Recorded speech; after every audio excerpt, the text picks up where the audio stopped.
2025 সালে আপনারা যারা নতুন ভোটার হয়েছেন আপনাদের এনআইডি কার্ডটা কিন্তু অনলাইনে দিয়ে দেওয়া হয়েছে।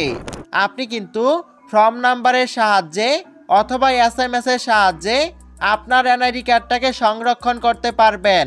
চলুন এনআইডি কার্ড সংরক্ষণের নিয়মটা দেখে নেওয়া যাক। প্রথমে আপনার মোবাইল ফোনে গুগল ক্রোম ব্রাউজারটাকে ওপেন করবেন। এইখান থেকে আপনি সার্চ বক্সে ক্লিক করবেন, এনআইডি সার্ভিস এটুকু লিখে সার্চ করবেন। সার্চ করার পর কিন্তু প্রথমেই আপনাদের সামনে একটি ওয়েবসাইট চলে আসবে। এই ওয়েবসাইটটাকে ওপেন করবেন, রেজিস্টার করুন নামে একটি অপশনকে দেখতে পারবেন। এই অপশনটাকে ওপেন করবেন। তারপর কিন্তু আপনাদের সামনে একটি ফর্ম চলে আসবে। এখন কিন্তু আপনাদেরকে এই ফর্মটা পূর্ণ করতে হবে। প্রথমে আপনি দেখতে পারবেন জাতীয় পরিচয়পত্র নম্বর অথবা ফর্ম নম্বর। আপনার মোবাইল ফোনে আপনি যদি এসএমএস পেয়ে থাকেন তাহলে এসএমএস এ থাকা এনআইডি নাম্বারটা আপনি এই বক্সে লিখে দিবেন।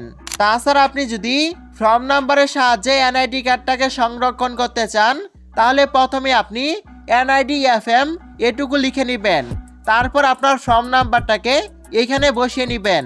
নিচের দিকে আপনি দেখতে পারবেন জন্ম তারিখ নামে একটি অপশন আছে। আপনার এনআইডি কার্ডের জন্ম তারিখটা এখানে আপনি বসিয়ে নেবেন। তার নিচে আপনি দেখতে পারবেন একটি ক্যাপচার দেওয়া আছে। এখানে কিন্তু আপনারা একটি কোডকে দেখতে পারবেন। ওই কোডটাকে এখানে লিখে দিবেন। কোডটাকে লিখে নেওয়ার পর সাবমিট অপশনে ক্লিক করবেন। তারপর আপনার সামনে বর্তমান ঠিকানা নামে একটি ফর্ম চলে আসবে। এখানে আপনার বিভাগ, জেলা এবং উপজেলা নির্বাচন করবেন। তার নিচে আপনি স্থায়ী ঠিকানা নামে একটি অপশনকে দেখতে পারবেন। এইখানে আপনার স্থায়ী ঠিকানাটাকে নির্বাচন করবেন। এখন আপনি পরবর্তী অপশনে ক্লিক করবেন। এইখানে কিন্তু আপনার একটি মোবাইল নাম্বার দেখানো হবে।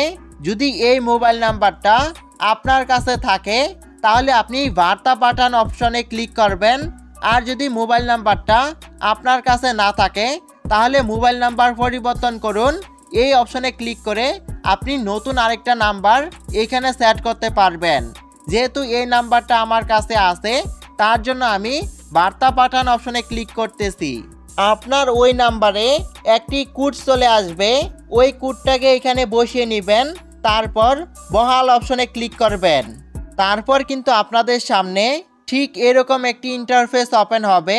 এখন আপনি এখান থেকে বের হয়ে যাবেন এবং আপনার মোবাইল ফোনে গুগল প্লে স্টোরে চলে যাবেন। এইখান থেকে আপনি সার্চ বক্সে ক্লিক করবেন, এনআইডি ওয়ালেট লিখে সার্চ করবেন। সার্চ করার পর কিন্তু এই অ্যাপসটা আপনাদের সামনে চলে আসবে। এই অ্যাপসটাকে ডাউনলোড করবেন। ডাউনলোড করে নেওয়ার পর এখান থেকে বের হয়ে যাবেন এবং আবারও ক্রোম ব্রাউজারে চলে যাবেন। এখন আপনি একটু নিচের দিকে চলে যাবেন। এইখানে দেখতে পারবেন tap to open NID wallet নামে একটি অপশন আছে। এই অপশনের উপরে ক্লিক করবেন। ক্লিক করার সাথে সাথে কিন্তু আপনাদের সামনে এনআইডি ওয়ালেট অ্যাপসটা ওপেন হয়ে যাবে এবং আপনাদেরকে ফেস ভেরিফিকেশন করতে হবে। নিচের দিকে কিন্তু আপনি একটি দিক নির্দেশনা দেখতে পারবেন। এভাবে কিন্তু আপনাকে ফেস ভেরিফিকেশন করতে হবে। তারপর কিন্তু আপনাদের সামনে ঠিক আছে নামে একটি অপশন চলে আসবে। এখানে ক্লিক করবেন। নিচের দিকে দেখতে পারবেন সেট পাসওয়ার্ড নামে একটি অপশন আছে। এইখানে ক্লিক করে কিন্তু আপনি একটি পাসওয়ার্ড সেট করতে পারেন। তাছাড়া এরিয়াজার নামে আরেকটি অপশনকে দেখতে পারবেন।